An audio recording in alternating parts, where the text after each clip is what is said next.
Yun, face ng racket mo yung hindi mo binago doon. Yan, dapat ay medyo...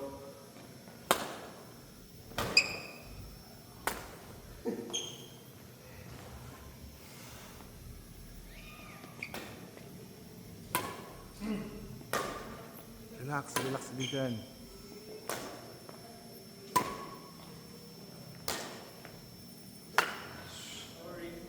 Kapag doon, so, talaga, kung dito lang yung sa taas mo, wala kang choice dyan, kung titirahan mo talaga dito siya sa taas. Pero ganun pa rin ang swing ng racket.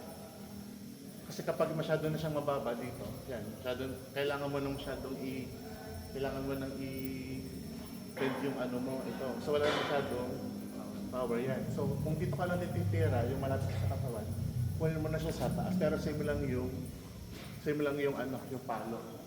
Yan. Tapos tingnan mo. Sige, pumalo ka.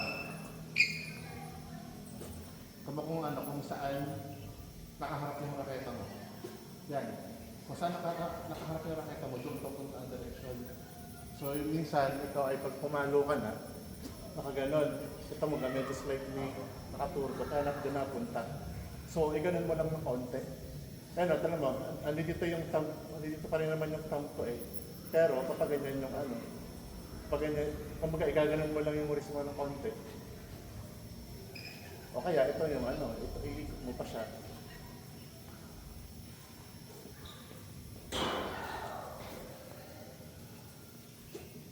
Yan. Bit.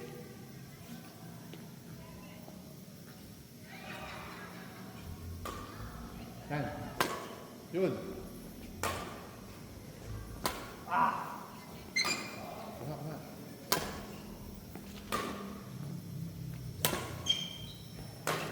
Palagay mo sa likod.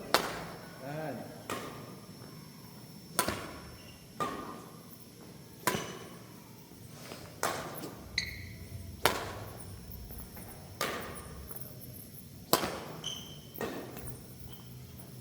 Baba.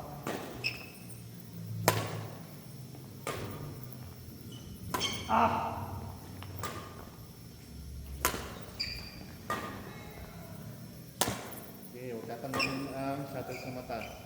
Sundan mo ng mata. Nice. Yan. Yan. Huwag mong tatanggalin sa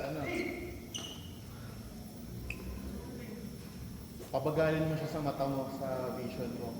Hindi ka mawawala sa timing dyan.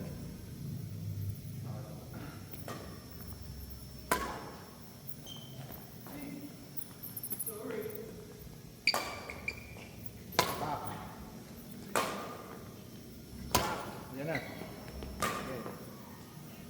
Yun.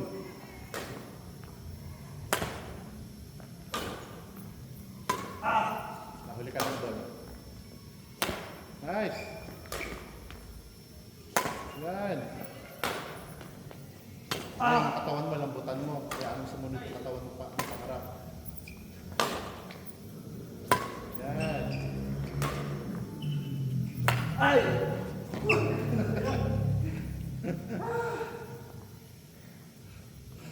Pahinga muna. Splash na muna kayong dalawa.